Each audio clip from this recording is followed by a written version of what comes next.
Hi, I'm Karen from Edible Eden, and I'm going to show you a really simple method for sowing fine seeds to avoid wastage by over sowing. So here's a nice bag, paper bag, full of nature strip lettuce, meaning that it grows and self-seeds in the nature strip really well.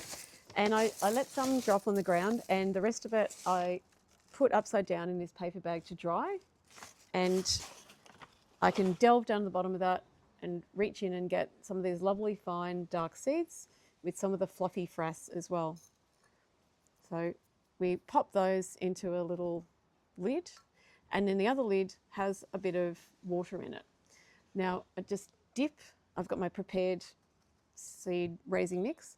I dip the bamboo skewer into the water, and then I reach across and pick up one tiny seed very accurately on the end of the bamboo skewer, which I can then place in the seed raising mix and poke in quite delicately to the right depth so it's not sown too deeply, and that way it actually grows.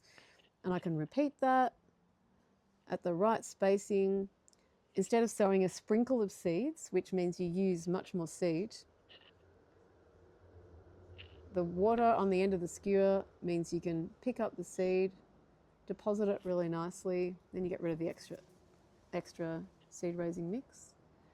And you can see the little marks where you've popped the seed in, and you end up with, say, 8 to 10 seeds sown in your punnet rather than 30 or 40. And so you're getting much more value